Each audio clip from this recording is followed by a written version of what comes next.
La plupart des biographies d'Adolf Hitler n'omettent pas de souligner que le Führer avait un penchant indéniable pour l'ésotérisme, et tout secteur se rapportant digne d'approfondissement. En lisant sans préjudice les faits relatés dans les chroniques de l'époque, nous arrivons à théoriser qu'Hitler possédait une certaine forme de prévoyance, une capacité innée de prévoir les événements qui allaient se produire.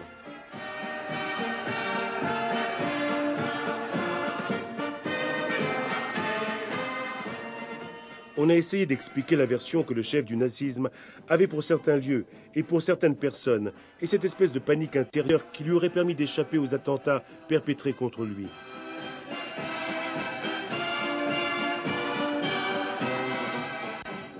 Il se sentait illuminé, prêt à accomplir une mission, à commencer par l'annulation du traité de Versailles, qui aurait offert au pays une position prédominante vis-à-vis des autres peuples et des autres races.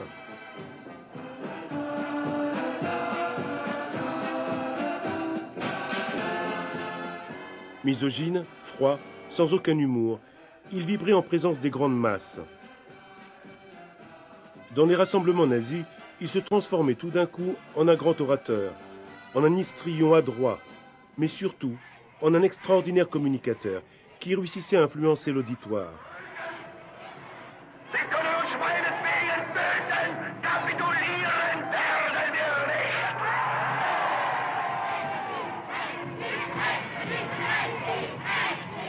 Et pourtant, le grand Führer des nazis n'était pas un athlète, il était plutôt maigre, simple, pratiquement insignifiant.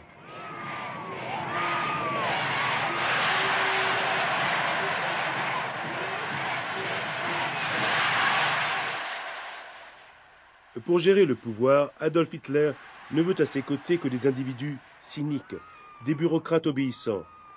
Ils ont été les chevaliers diaboliques du mal qui voulaient conquérir le monde. Ils étaient armés de violence et de séduction. Présomptueux, ils ont déchaîné sur la terre cet enfer qui les habitait. Destruction, feu, terreur et une douleur immense. Mais à la fin, ils ont été vaincus et renvoyés dans les ténèbres.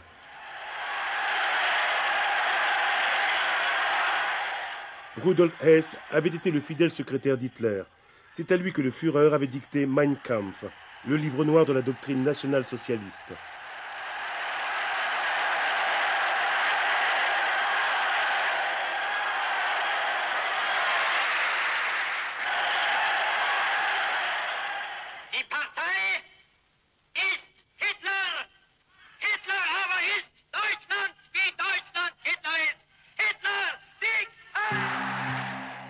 Le jeune Hess fréquente l'université de Munich où il y fait une rencontre qui sera déterminante pour son futur.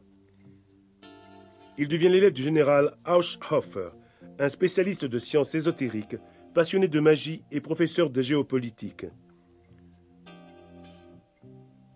Ce dernier séduit ses élèves avec des prophéties insolites et d'étranges prémonitions. Pour oublier ses frustrations politiques, Hess se rend dans un cercle secret fréquenté par les pires personnes de la ville, le groupe de Thulé. Son quartier général, un hôtel de luxe. Son symbole, la croix gammée. Son idéal, l'homme arien. Et c'est dans les vapeurs des brasseries allemandes qu'il rencontre pour la première fois Adolf Hitler. Il en reste tellement impressionné qu'il le suit immédiatement dans le long chemin vers le pouvoir. Il écrit à ses amis « Je lui suis complètement soumis, plus que jamais je l'aime ». Il sera récompensé de sa fidélité en devenant au sein du parti le bras droit de Hitler, son dauphin.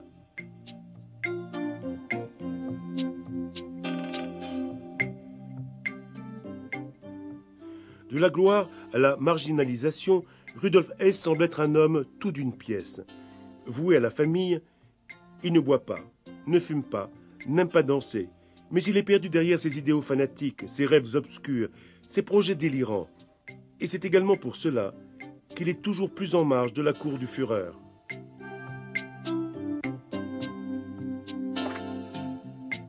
Et pourtant, ce fut justement Hess qui initia l'ami autrichien Hitler au mystère de l'ésotérisme.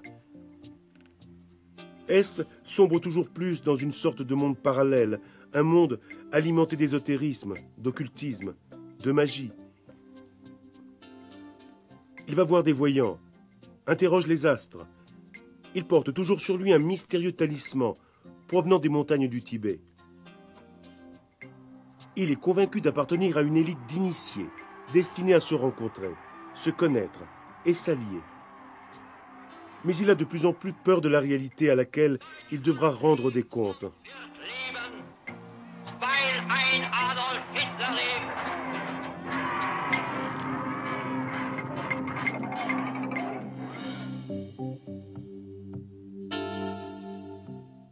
C'est un fervent admirateur de son Führer. Dès que Joseph Goebbels, docteur en philosophie, rencontre son idole, il se sent immédiatement chargé d'une mission. Cet homme est son messie. De son côté, Hitler considère Goebbels comme une personne particulièrement fidèle et un parfait nazi.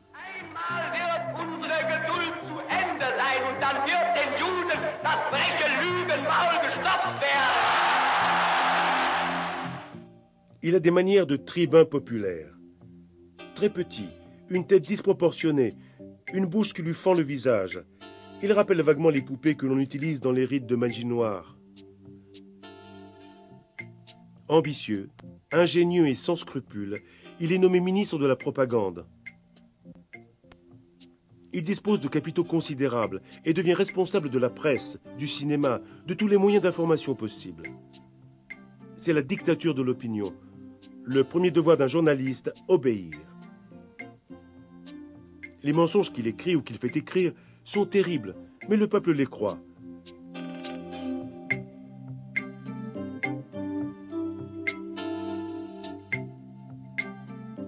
Goebbels a compris qu'il peut aussi atteindre ses objectifs avec la terreur, les slogans, les menaces, le crime. Il organise des assassinats et des attentats, puis lance des accusations terribles contre les juifs et les communistes. Son ministère est devenu le centre de manipulation du peuple. Les historiens admettent la simplicité diabolique de ce système, mais également son infaillibilité, puisqu'on le retrouve dans les méthodes utilisées par les politiciens ambigus du troisième millénaire. Goebbels prononce son discours au Palais des Sports de Berlin.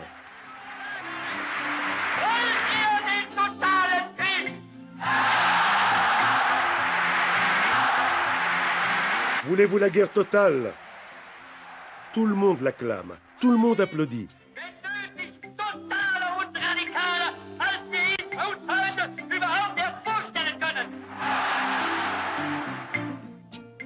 C'est un plébiscite.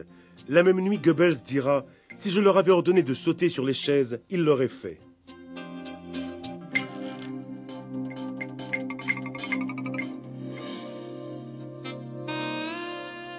Jeune, beau, grand, cultivé, raffiné, élégant et sûr de lui. Voici Albert Speer. Goebbels décide de le présenter personnellement à Hitler. Le jeune architecte expose ses projets, discute d'art, de peinture, de forme, de couleur. Hitler en reste fasciné. Il confie à ses collaborateurs « Il est génial, c'est un être que j'estime. Je ressens pour lui de chaleureux sentiments humains. » Il ne s'était jamais exprimé en ces termes, jamais vis-à-vis de quelqu'un. Speer n'en pense pas moins. Après ma rencontre avec le Führer, écrit-il, tout a changé. Ma vie est en état de tension permanente. Par un étrange concours de circonstances, Paolo Ludwig Trost, l'architecte le plus important du régime, l'homme de confiance d'Hitler, meurt soudainement après la rencontre de ces deux hommes. Il perd la vie dans un banal accident de la route.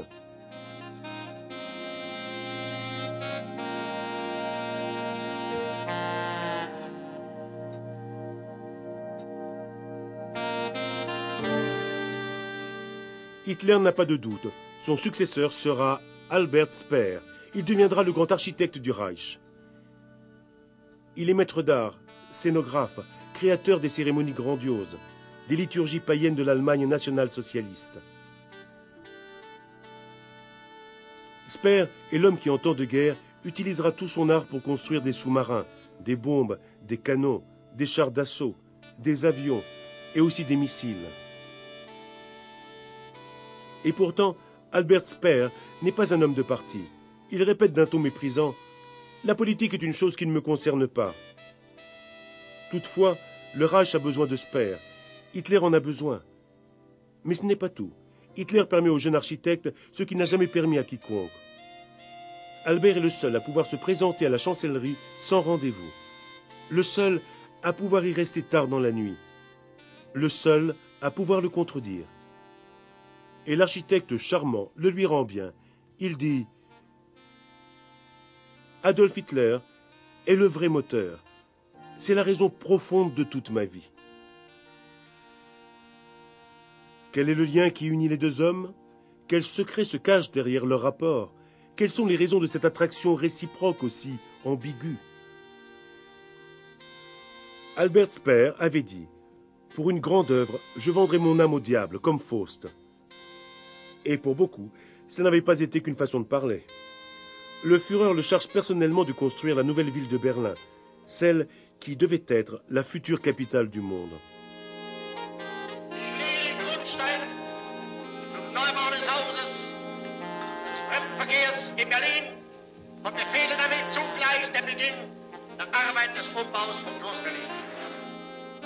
Une partie de la vieille ville doit être sacrifiée.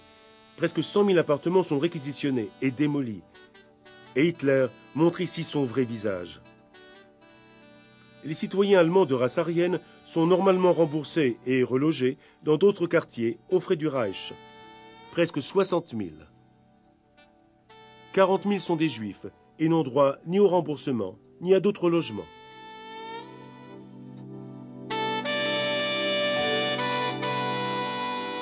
Speer signe des milliers de lettres d'expulsion et il le fait avec son indifférence coutumière.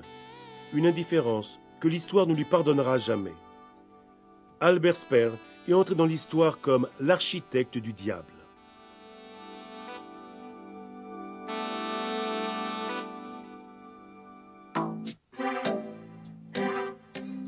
Dans un petit appartement de Stockholm, Hermann Göring lutte contre sa dépendance à la morphine. Il est irascible et violent et finit par être interné dans une clinique psychiatrique pour malades dangereux. Le diagnostic des médecins est terrifiant. Hystérique, brutal, faible de caractère, tendance au suicide, dépressif, égocentrique. Mais Göring reste malgré tout un héros décoré de la Première Guerre mondiale et peu de personnes sont au courant de ses problèmes. Ainsi, après une courte période d'isolement, Hitler le réintègre dans la direction du parti, avec la mission de rallier la haute société berlinoise à la cause nazie. Hitler a compris qu'Hermann Göring est le seul membre du parti en mesure de parler d'égal à égal avec tous les personnages puissants de l'époque.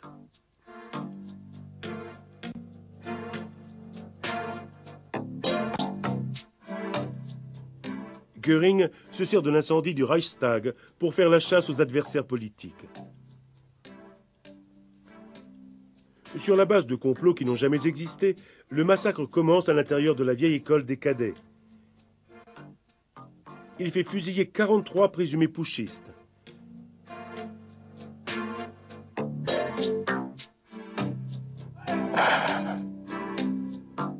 C'est le premier assassinat de masse. Les derniers restes d'humanité meurent, avec l'approbation des membres du parti. Pour ses compatriotes, c'est un homme bon, mais derrière son masque d'homme tranquille se cache un être sans scrupules. Hitler a décidé. Hermann Göring, le fidèle chevalier, sera son successeur.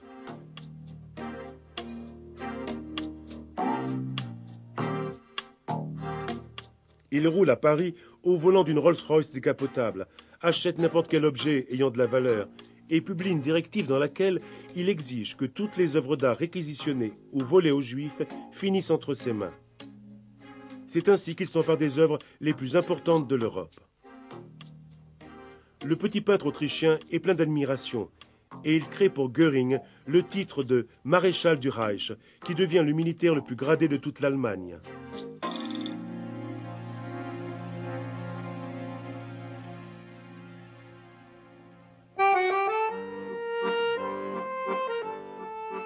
Pour Himmler, le futur n'est que la réédition du passé. Les Allemands du futur ne sont autres que les Nibelungens avec des armes modernes. Et pour les soldats de la mort d'Himmler, le paradis n'existe pas, ni sur la terre, ni dans l'au-delà, mais seulement dans la foi nazie. Himmler n'est pas un soldat, mais seulement un policier qui fait sa guerre contre les civils.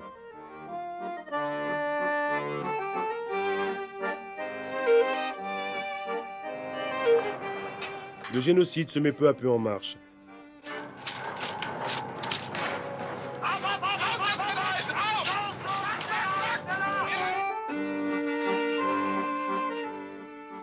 Les camps de rassemblement des Juifs, les camps de travail, deviennent des camps de concentration, puis d'extermination. Juifs, gitans, homosexuels, communistes, dissidents sont méticuleusement internés, puis massacrés. Himmler assiste quelquefois aux exécutions et reste émerveillé par la froideur des assassins. Tuer froidement signifie être fort. Les SS doivent arracher la mauvaise herbe pour la séparer des épis de blé.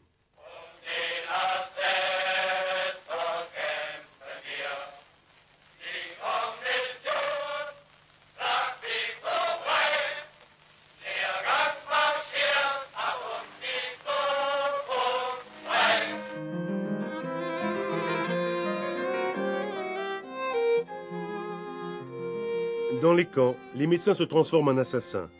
À Auschwitz, les enfants deviennent des cobayes pour les expériences du docteur Mengele, qui sont personnellement autorisées et justifiées par Himmler.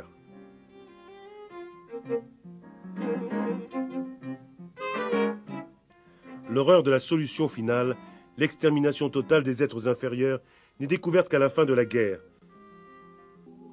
Martin Bormann prend la place de Rudolf Hess aux côtés d'Hitler. Il sera son dernier secrétaire et son exécuteur testamentaire.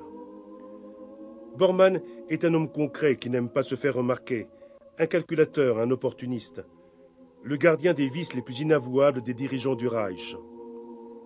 Bormann devance comme personne les désirs du Führer et anticipe ses demandes. Pour Hitler, il n'est qu'un bureaucrate efficace, mais il en a besoin parce qu'il est réfléchi, précis et fidèle.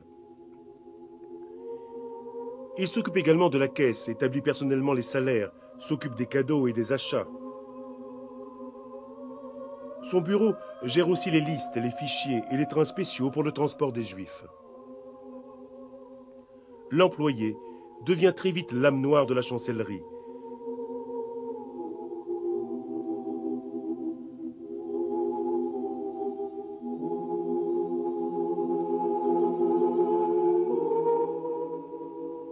Bormann connaît les vices cachés des chefs. Il sait que ces demi-dieux vêtus de noir ont un talon d'Achille, un squelette dans le placard. Beaucoup le sous-estiment et n'accordent au départ aucune importance à sa présence discrète, mais insistante, presque l'ombre du Führer. Il recueille toutes sortes d'informations, potins, racontars, commérages et médisances, et prépare un dossier sur chaque chef. Il arrive ainsi à connaître les secrets les plus inavouables de chacun. Mais quels sont ces secrets ?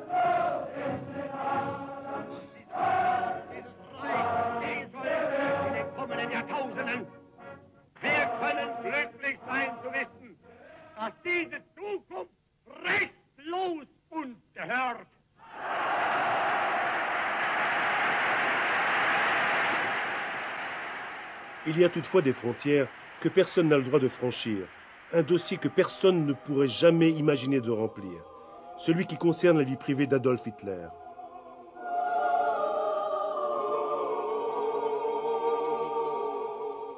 À l'exception peut-être d'un bureaucrate anonyme, inoffensif, sous-estimé, que personne ne craint. Et c'est ainsi que Bormann devient peu à peu le gardien des secrets les plus indicibles du Führer. Et le Führer en a beaucoup trop. Inceste, abus de mineurs, violence, tendance au suicide, usage de drogue, coprophagie.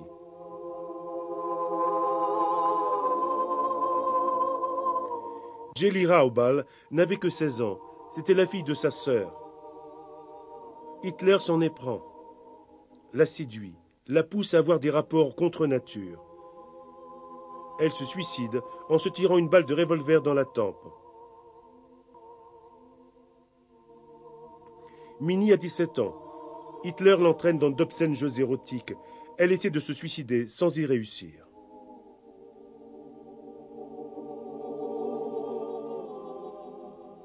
Renate, 18 ans, confesse à sa mère peu avant de se jeter dans le vide. Dans l'intimité, le Führer était un être immonde, un dépravé de la pire espèce. Il s'est jeté une fois au sol et m'a prié de lui donner des coups de pied. Ça l'excitait.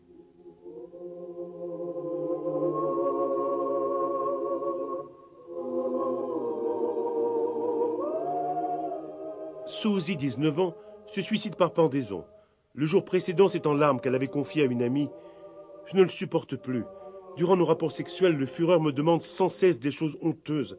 Je n'en peux plus. » Et la liste pourrait continuer.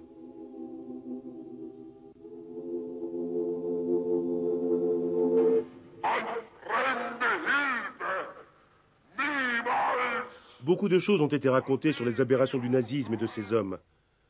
L'horreur des camps de concentration, le génocide de 6 millions de juifs, la persécution et l'anéantissement des gitans, des témoins de Jéhovah, des homosexuels et des opposants politiques.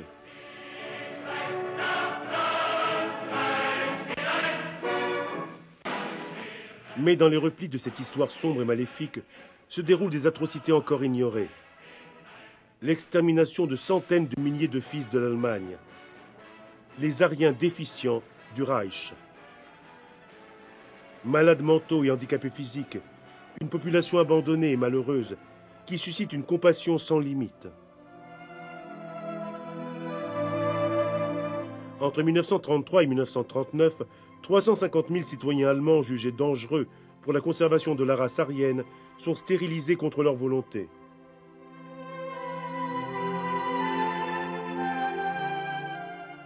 Sous le Troisième Reich, 300 000 handicapés environ sont assassinés par le gaz, par des privations alimentaires ou des injections mortelles. Les pauvres malheureux sont transférés dans une dizaine d'asiles de fous qui utilisent eux aussi les chambres à gaz pour les exterminer.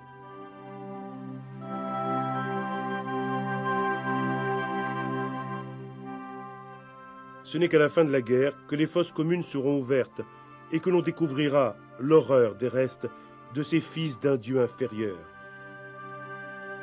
Cette opération a été une descente apocalyptique aux enfers, l'une des nombreuses accomplies par les nazis. Sans parler d'Auschwitz, de Mauthausen, de Buchenwald et des autres camps d'extermination. On se demande encore comment une telle horreur a pu se produire au cours de l'Europe du XXe siècle. Mais certains pensent qu'il est nécessaire de chercher la vérité ailleurs, dans une zone sombre où l'histoire n'est plus histoire, où la raison n'est plus elle-même.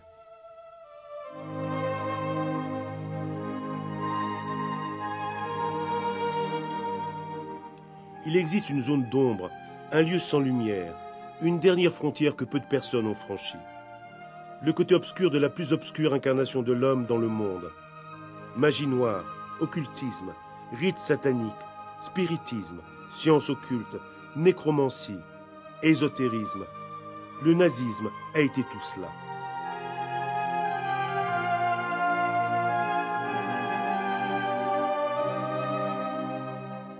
Exorcistes, sataniques, mais aussi de grands psychanalystes ont trouvé des coïncidences terrifiantes entre le prince du mal et le Führer du Reich millénaire. Ce n'est qu'aujourd'hui que le Vatican a rendu public des documents attestant que le pape Pie XII avait plusieurs fois célébré personnellement des rituels d'exorcisme pour libérer Hitler du diable. Mais il s'était trouvé face à une personne qui n'avait aucune volonté de renoncer à la possession diabolique et à son comportement démoniaque. Hitler avait dit « Quoi qu'il se passe, mon cœur restera de glace ». Selon une tradition médiévale, le fond de l'enfer n'est que glace, et de vieilles légendes racontent que le sexe et la semence du mal sont recouverts de glace.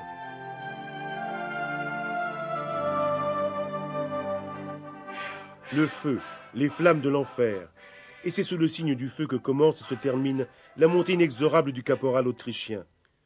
De l'incendie du Reichstag à la crémation de son corps dans le bunker de la chancellerie.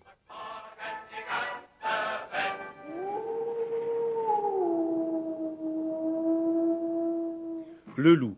Depuis son plus jeune âge, Hitler se fait appeler Herr Wolf. Il signe ses lettres par Wolf, c'est-à-dire loup. Ses chiens préférés sont les bergers alsaciens. Il appelle les SS une meute de loups. Les perversions du Führer, et une en particulier, la coprophagie. Depuis toujours, le diable est représenté avec des excréments fétides. Cette observation ne peut amener qu'à une seule conclusion. Hitler avait fait un pacte avec le diable.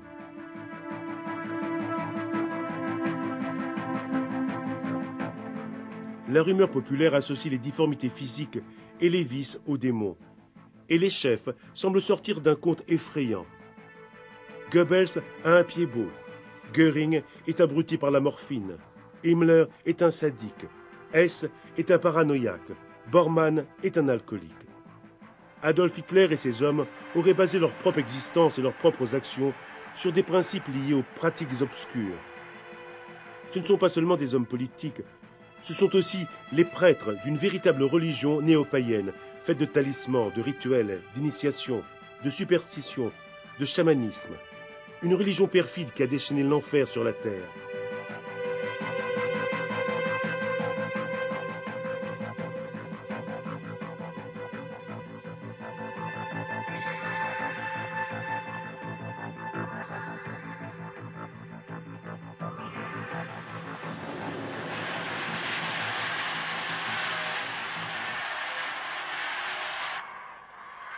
Les nazis ont tout d'abord charmé, puis envoûté l'esprit de tout un peuple.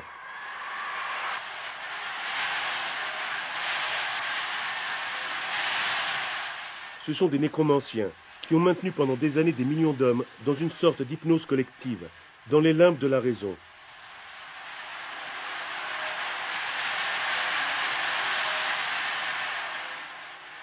C'est le côté le plus obscur du national-socialisme. La pièce manquante d'une mosaïque terrifiante, le mystère des mystères.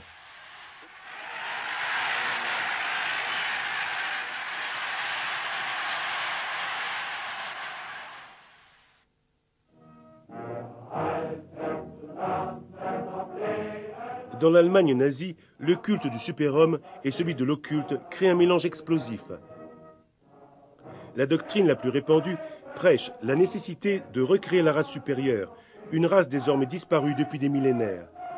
On parle d'une très grande catastrophe perdue dans la nuit des temps, d'un cataclysme qui a presque anéanti une ancienne civilisation évoluée.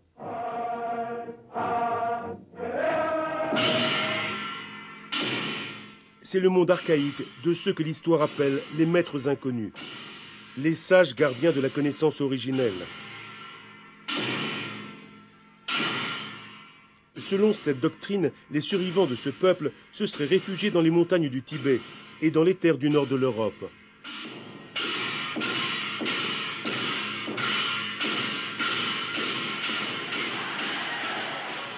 On parle de héros ariens, d'êtres dotés de pouvoirs paranormaux, d'hommes parfaits. La mission insensée est de rechercher les ancêtres du peuple allemand, de mettre en plein jour les signes évidents de l'ancienne splendeur.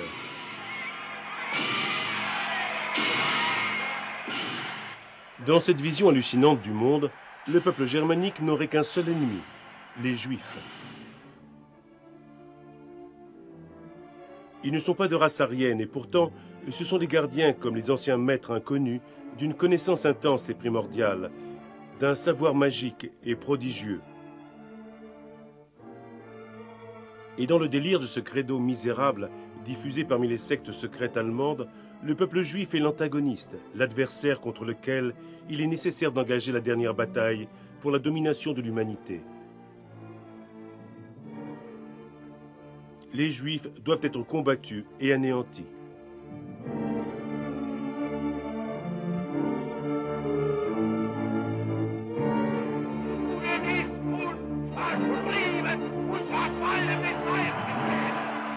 Hitler croit être l'héritier du vieux savoir qui prône la venue des nouveaux super-hommes.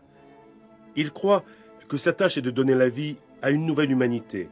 Et pour exprimer cette renaissance, le Führer a choisi un vieux symbole de la tradition indo-européenne, le svastika.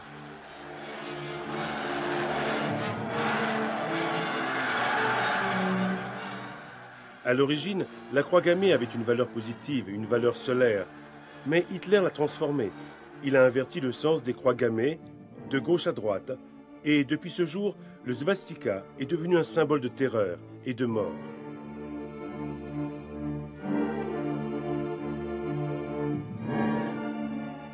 Mais ce n'est pas tout.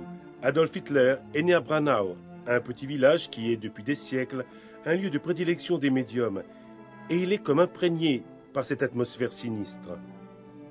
Sombre, suspendu entre le monde de la lumière et celui des ténèbres. Lorsqu'il parle, il semble quelquefois franchir cette ligne d'ombre.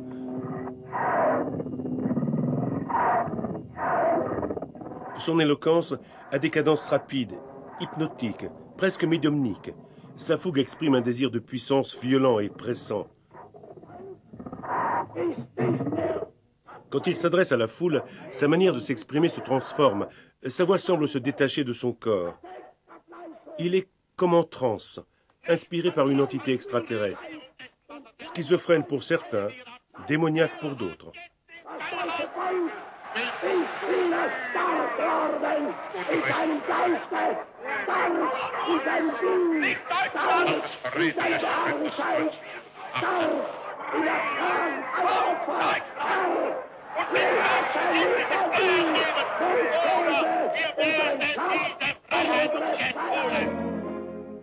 Et certains spécialistes d'ésotérisme pensent au contraire qu'Hitler n'était pas en contact avec le démon, mais avec des entités mystérieuses, des êtres appartenant à une race qui avait dominé le monde il y a très longtemps.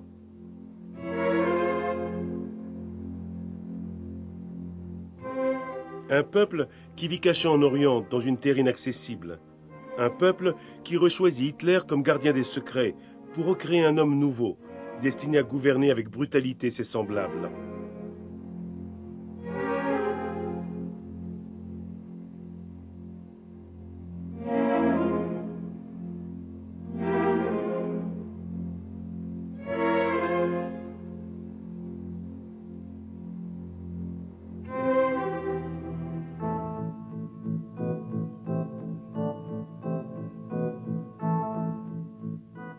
Le Führer était tourmenté par de terrifiantes visions nocturnes.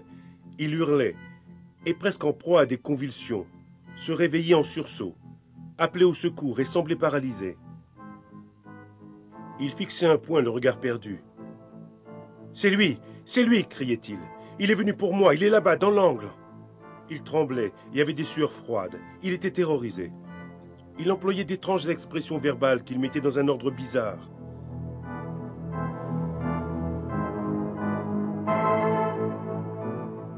Mais qui est ce mystérieux visiteur de la nuit? Pourquoi Hitler en est-il à la fois attiré et terrifié? Tout commence avec Elena Petrova Blavatsky, à la fin du XIXe siècle. Elle est considérée par tous comme la plus grande médium de tous les temps.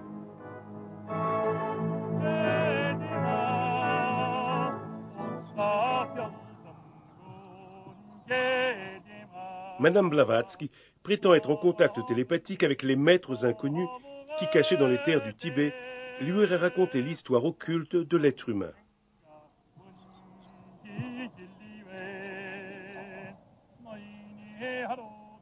En des temps très lointains, en Orient, où s'étend aujourd'hui le désert de Gobi, les seigneurs de la flamme, des demi-dieux tout-puissants, provenant du ciel, serait arrivé du fin fond de l'espace, de mondes lointains, ou peut-être de Vénus, et aurait été nommé par les anciens Lucifer. Et ces gens auraient engendré le roi du monde, un hybride entre humain et divin, un super-homme mystérieux et puissant.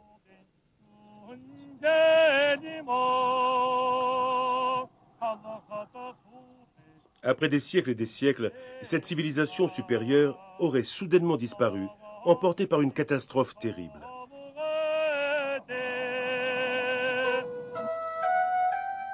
Les survivants se seraient réfugiés dans les entrailles de la Terre, à la frontière entre le Tibet et le Népal. C'est dans de profondes cavernes et d'immenses galeries qu'ils auraient fondé une civilisation souterraine, la légendaire Agarthi. L'espoir d'entrer en contact avec ce monde, avec ces demi-dieux venus de loin, devient pour les hommes du Reich une véritable obsession. Hitler se sent l'élu, le messager des maîtres inconnus, le père de ces nouveaux êtres hybrides, très forts, invincibles.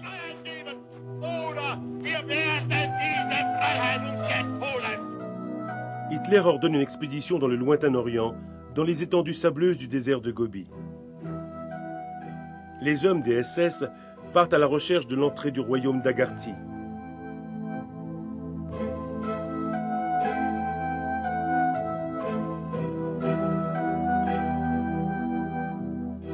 De nombreux leaders national-socialistes sont convaincus qu'ils pourront trouver là-bas les traces de cette civilisation aryenne dont l'Allemagne est l'héritière et le successeur.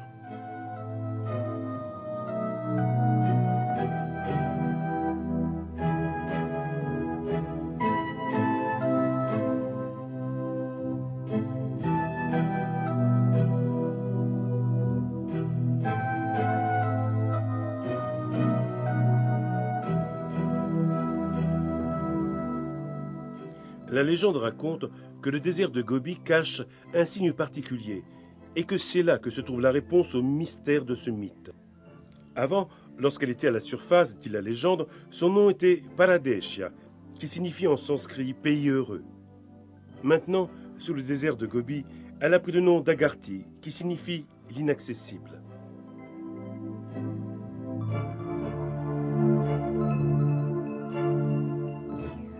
La capitale d'Agarthi est Shambhala, la légendaire cité d'émeraude, d'où partent des courants souterrains qui irradient la surface de la planète.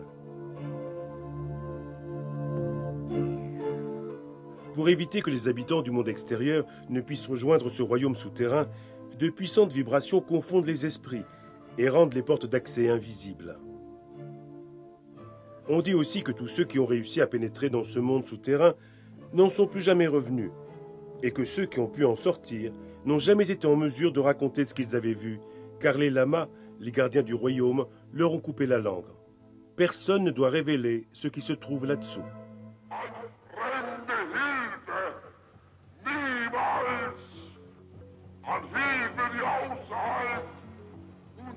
Hitler est fasciné par ce peuple qui vit sous terre et arrive du ciel où, comme le raconte le livre tibétain des morts, désire retourner dans le ciel.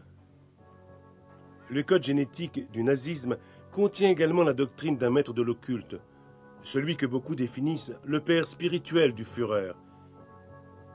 Dietrich Eckart dit « Suivez Hitler, il dansera, mais c'est moi qui commandais la musique. » Maître Eckart est un poète, un occultiste, un amateur des Celtes, et il pratique la magie.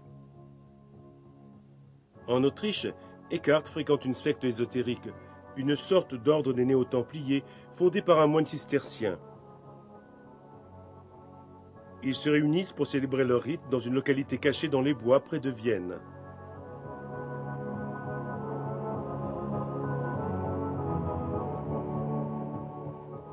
Eckart initiera le jeune Hitler aux doctrines ésotériques pratiquées par la secte. Il l'instruit pendant 3 ans et inspire chacun de ses actes ou de ses pensées. Je l'ai initié à la doctrine secrète en ouvrant ses centres de vision et en lui fournissant les moyens de communiquer avec les puissances. Mais qui sont ces puissances? Que sait Eckart pour pouvoir penser changer le destin du monde? Pourquoi a-t-il choisi Hitler? Et si ces êtres avec lesquels l'élu doit entrer en contact étaient les habitants d'un autre monde? S'ils étaient, comme l'affirmait Madame Blavatsky, les émissaires du roi du monde? Et si le Troisième Reich était justement leur moyen de communication avec l'extérieur? Eckhart pense lui aussi que ces créatures, qui vivent au centre de la Terre, sont dotées de pouvoirs divins et d'une intelligence supérieure. Ils donneront aux élus cette force qui permettra à la Nouvelle-Allemagne de dominer le monde et de devenir le creuset de la race du super-homme, né de l'évolution de l'espèce humaine.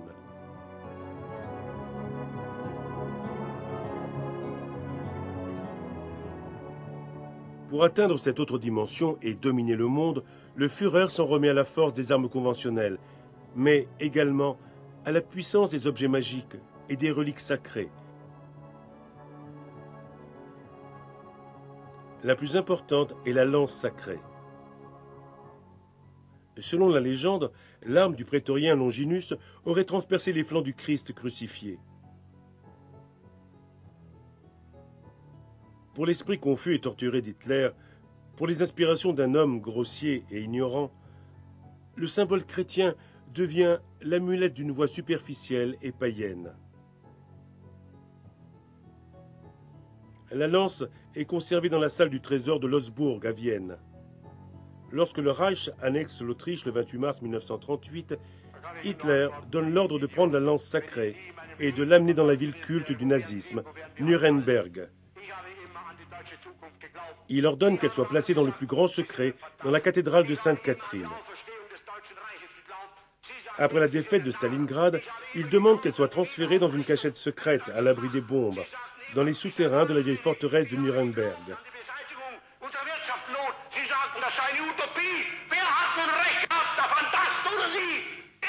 Selon la légende, l'arme serait marquée par le sang du Christ, le sang du roi des rois, le sang royal, le seul qui puisse donner l'immortalité. Et c'est aussi pour cette raison qu'Hitler la voulait. En effet, le chef de la race élue est obsédé par le temps. Il ne supporte pas les montres, il a peur de la mort. Mais comme pour l'exorciser, il professe son culte avec les commémorations grandioses des martyrs du national-socialisme. C'est avec ces rituels dédiés au culte de la mort que les Allemands s'habituaient à mettre leur vie au second plan et se préparaient à la sacrifier pour le bien de l'Allemagne.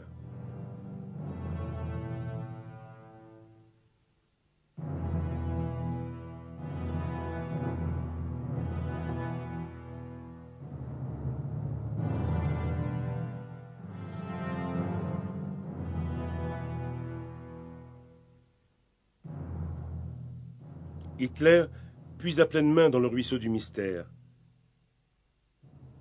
Le savoir initiatique semble inspirer un grand nombre de ses décisions politiques et militaires, mais il est encore confus par les légendes et les histoires se rapportant aux prémonitions, aux visions, aux avènements. Hitler veut qu'un prêtre mette de l'ordre et crée une véritable religion, avec des textes sacrés et des lieux de culte.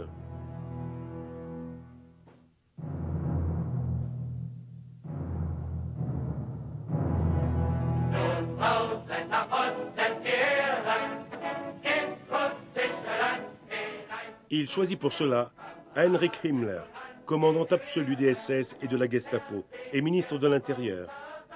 Himmler est un fanatique de l'occulte et du paranormal. Il croit être la réincarnation d'Henri Ier de Saxe, dit l'Oiseleur, celui qui devint en 1919 le premier roi d'Allemagne. Il est suivi comme une ombre par son masseur personnel, un étrange magnétiseur, et une espèce de chaman guérisseur qui l'assiste et le conseille dans toutes les circonstances.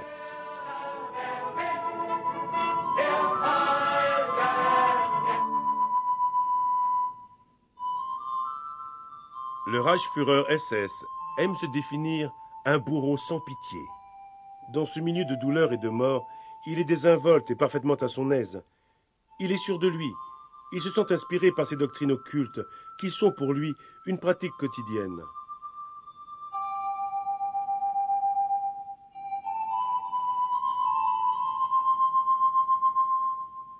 Le temple de cette religion se trouve en Westphalie, dans un vieux manoir.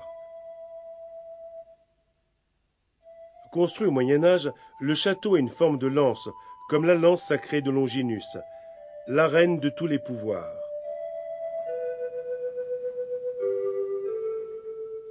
Il annexe à ce sanctuaire du mal une université de l'occulte et un centre pour la formation et l'initiation des élus des SS.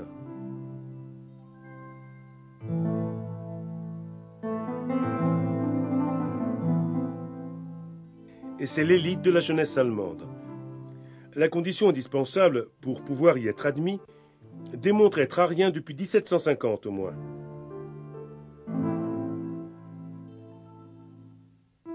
Les jeunes SS, les apprentis super-hommes, étudient avec attention les lunes, les vieux symboles de la tradition et les signes d'un savoir destiné à perpétuer la race des élus.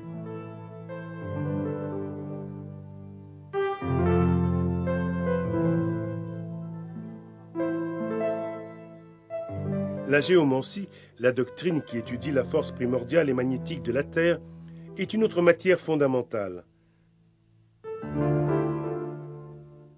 Selon cette doctrine, le château se trouverait sur l'une des lignes directrices de ce fleuve d'énergie souterraine.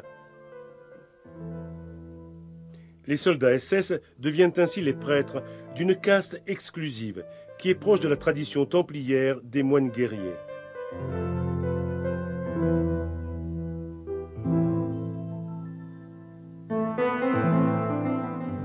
Himmler fait creuser une salle circulaire dans les souterrains du château, le lieu le plus caché et le plus inaccessible. La Sancta Sanctorum de cette religion des ténèbres.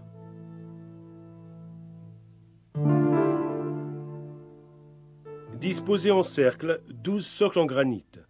12 comme les mois de l'année, 12 comme les apôtres, 12 comme les chevaliers de la table ronde.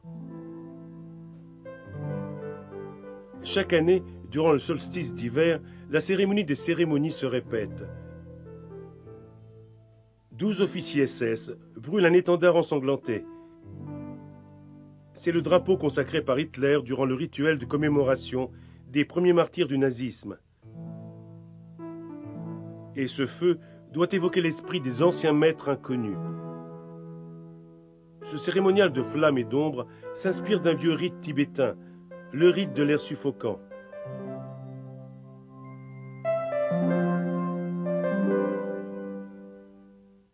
Par les souterrains, la fumée se diffuse dans toute la salle, passe à travers une grille en forme de croix gammée et arrive à l'étage supérieur. Là, d'autres officiers en uniforme noir interprètent cette fumée grise et annoncent les présages du futur.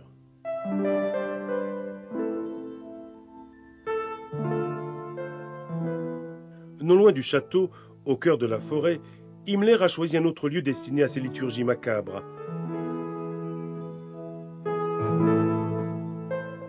Un lieu lugubre, où la nature semble pétrifiée. Les pierres ressemblent à des météorites tombées du ciel. L'eau stagne, immobile, irréelle. On dirait le décor naturel d'un sabbat démoniaque.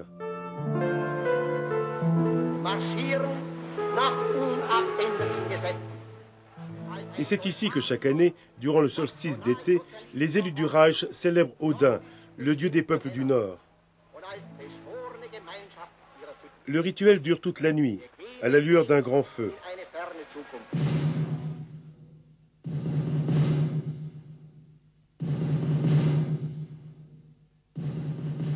Puis, une fois encore, le culte de la mort se déroule dans une tombe sculptée où l'initié simule l'état de mort pendant toute une nuit.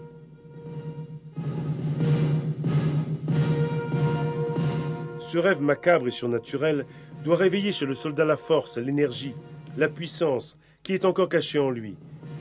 Une mort mystique qui le rendra immortel.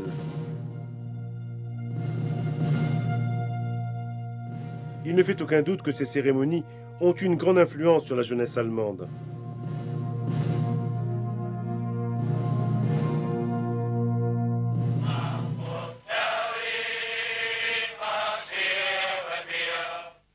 Belle, sculpturale, parfaite.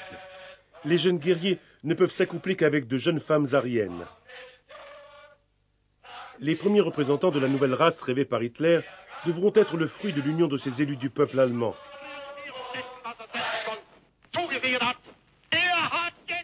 80 000 enfants innocents seront conçus avec ce principe effrayant. 80 000 victimes d'une abominable et bestiale sélection raciale.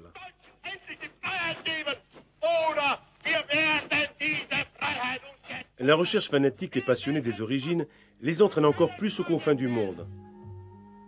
Et la légende se mêle encore une fois à l'histoire. Hitler veut le Saint Graal, une relique qui rend omnipuissant et immortel. C'est le calice utilisé par Jésus-Christ durant la dernière scène. Et c'est dans ce calice que Joseph d'Arimathie aurait recueilli le sang du Fils de Dieu, crucifié sur le Golgotha.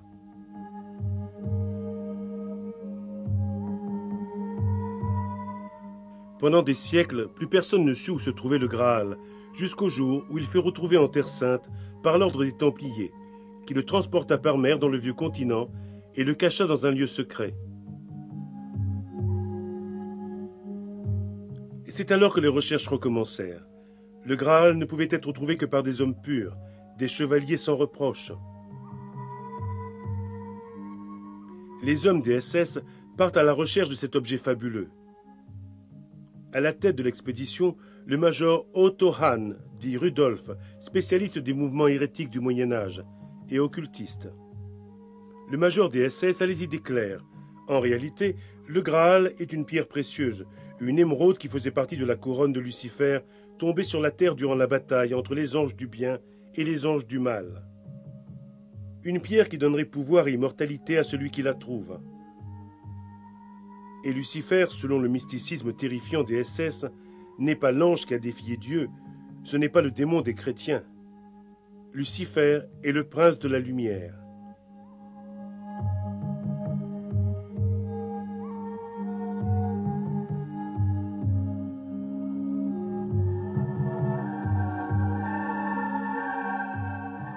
Alpes suisses, versant français. Otto Hahn est un expert en alpinisme. Il est parti en reconnaissance en s'aidant de vieilles cartes. Il disparaît dans le néant. Personne ne le reverra plus jamais. Hitler se retrouve les mains vides. L'âme du pouvoir, le sceptre du monde, reste enseveli dans une crypte inconnue.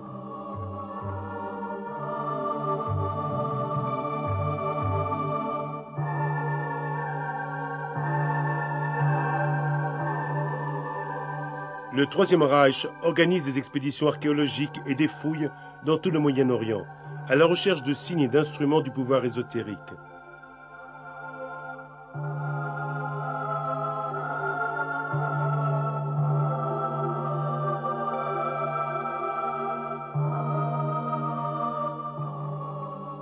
Il engage de grands archéologues, des chasseurs de reliques sans scrupules, et utilise de vieux documents.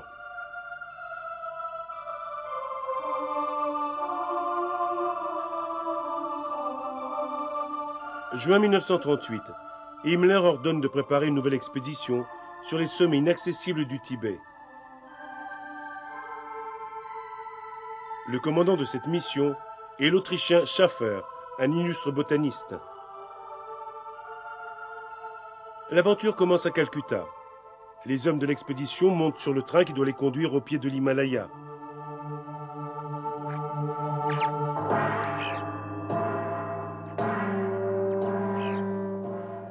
Le voyage se poursuivra ensuite à pied avec des mulets pour le transport des vivres et des bagages.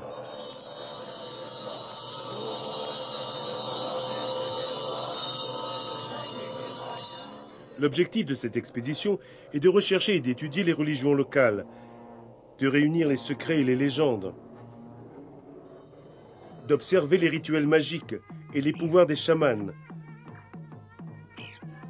de cataloguer les herbes thaumaturgiques et hallucinogènes, et enfin de trouver les traces de l'ancienne race aryenne.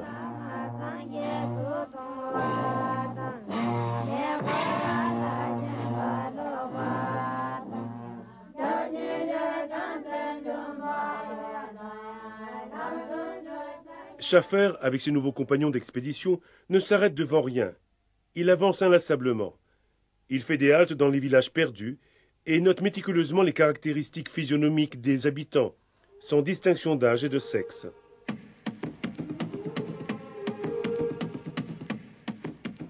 Il mesure les jambes, les bras, les pieds, examine la couleur des yeux et étudie les visages des indigènes dans les moindres détails. Il fait des moules en plâtre qui seront utilisés à son retour dans les universités du Reich.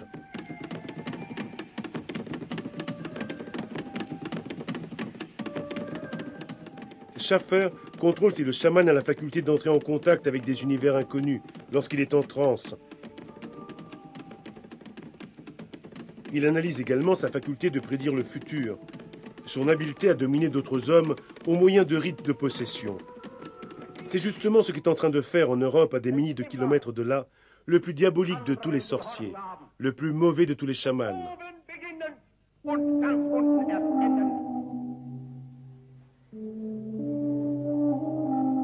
Schaffer découvre des plantes rares ayant des effets curatifs. Il trouve des plantes hallucinogènes. Il étudie leurs effets sur les indigènes. Comment modifie-t-elle l'esprit? Comment provoque-t-elle l'étourdissement? Pourquoi développe-t-elle des facultés paranormales? Et comment est-il possible de canaliser et de diriger ces effets? L'objectif est la domination de la psyché, le contrôle absolu de l'esprit de l'homme.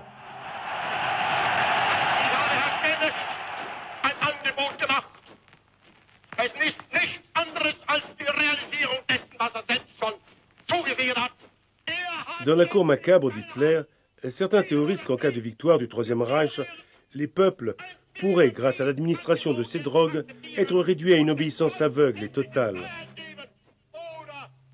Et en effet, le national-socialisme avait créé un système dans lequel la subordination des dirigeants politiques était absolue.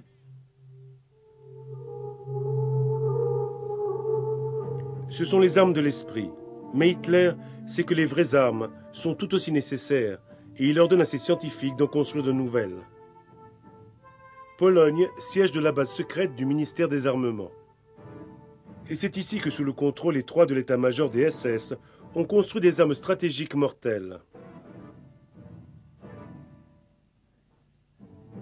Une merveille de la technologie, un missile destructeur, une machine pouvant voler sans pilote, équipée d'un puissant propulseur en mesure d'atteindre l'espace. À la tête de ce projet, un jeune et brillant scientifique, Herbert von Braun. Von Braun n'a aucun doute.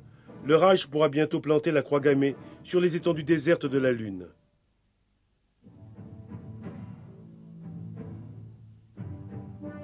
Entre les mythes obscurs et les légendes noires concernant ce svastika sur le Soleil, certains parlent d'étranges navettes spatiales, les soucoupes volantes d'Hitler. Hitler aurait été contacté et visité par des puissances extraterrestres.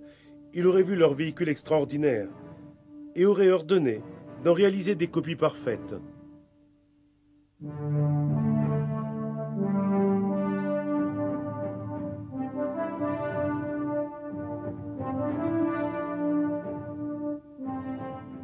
Dans les laboratoires du Reich, les chercheurs créeront en secret des armes atomiques.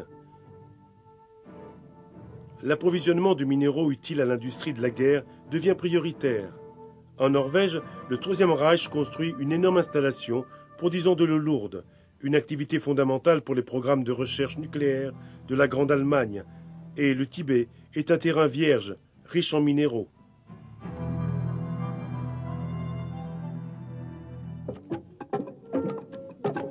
En attendant, l'exploration doit se poursuivre à toutes les latitudes, et une autre expédition nazie part pour l'Amérique du Sud.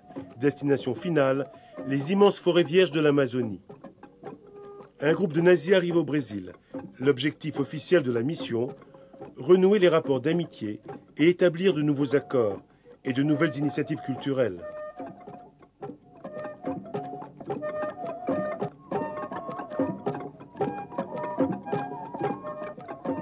« 6 millions de kilomètres carrés, une immense forêt pluviale qui entoure le Rio des Amazones, où se pratiquent des rites tribaux, où poussent des plantes hallucinogènes très puissantes. Hitler lui-même fait usage de peyote, une forte drogue sud-américaine.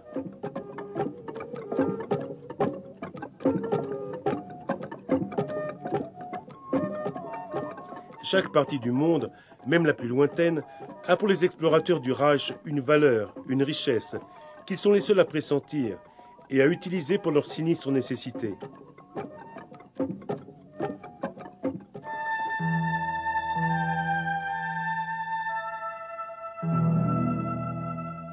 Les avant-postes et leurs croix gammées traversent toutes les latitudes, de l'immense désert de glace de l'Antarctique jusqu'à l'extrême sud du monde.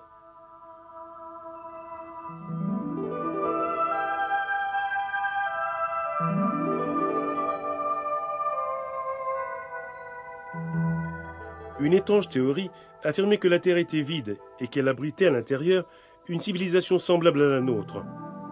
La théorie de la Terre creuse avait été adoptée par une secte ésotérique nazie, et les expéditions polaires ordonnées par Hitler avaient pour but de trouver les passages qui permettraient d'entrer dans la Terre creuse où se trouvaient des armes secrètes de nature inconnue, ce qui aurait permis à Hitler de dominer sans aucune difficulté le monde entier.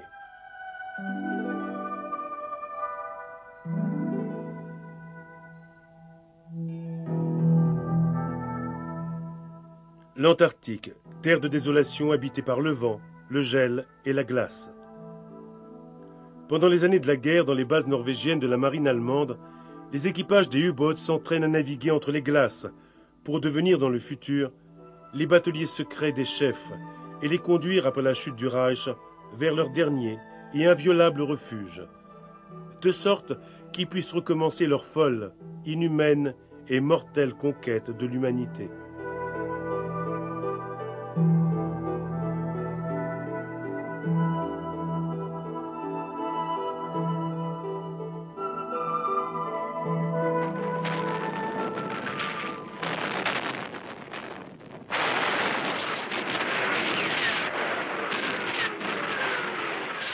Mais heureusement, le nazisme n'est plus que ruine et désolation. Il laisse derrière lui 56 millions de morts et l'holocauste du peuple juif. Le triomphe de la mort. Mais cette fois, la mort n'a pas de repos. Elle n'a pas de fanfare. Elle n'a pas de rite. Ni une foule jubilante. Elle ne change pas, ne génère rien, ne crée pas de héros.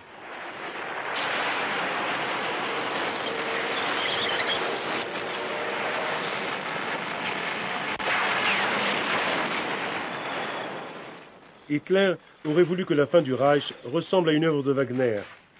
Il aurait voulu représenter la fin de l'Allemagne comme un opéra qui se termine en une catastrophe.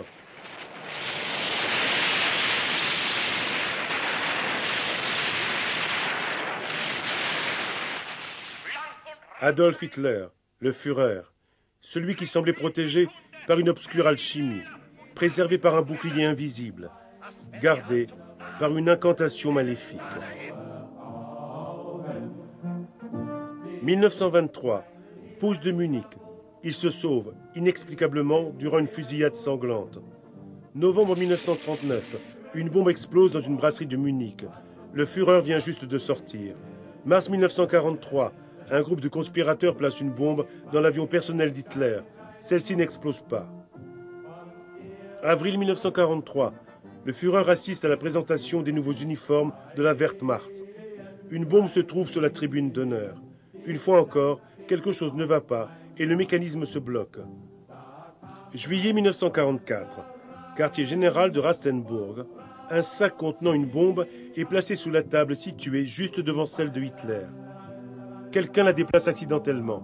2 hommes mourront, mais le Führer, même s'il est blessé, échappe encore une fois à l'attentat.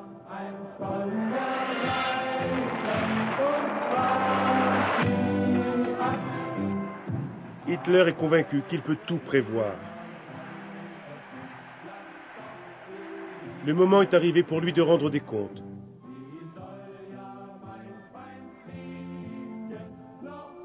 Rites, magie, ésotérisme, occultisme, talisman, savoir mystérieux deviennent les costumes de scène abandonnés d'un spectacle mal réussi, sur lequel tombe le rideau noir d'une immense tragédie.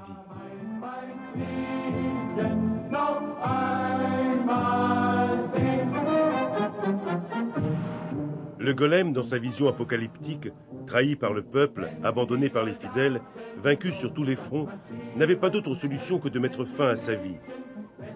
Les astrologues et les magiciens n'auraient pas pu donner au Führer la formule pour survivre à un tel désastre.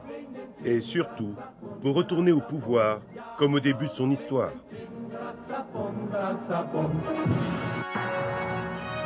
Mais voici une autre vérité écrite sur les pages d'un cahier qui fut retrouvé à Brême en 1999. Il contient des fragments de phrases prononcées par Hitler au cours de ces réunions, et d'autres prononcées en privé. La plus déconcertante est celle-ci. Le cercle se refermera encore. Je sourirai et je serai puissant. Je serai suivi par de nouvelles légions qui achèteront en mon nom les âmes des nouveaux disciples. Les dieux du mystère m'en seront reconnaissants et me rendront 1000 fois la vie, et 1000 fois sur 1000 je prendrai des âmes. Le grand B de Belzébuth sera le nouveau drapeau sous lequel revivra mon règne.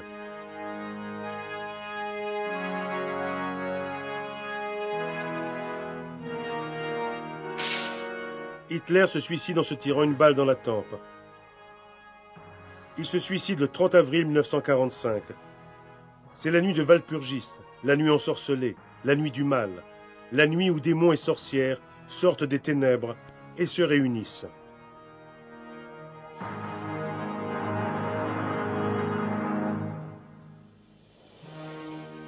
Mais aux premières lueurs de l'aube, ils disparaissent de nouveau, et cette fois, emportent avec eux le criminel le plus abominable que l'histoire ait jamais connu.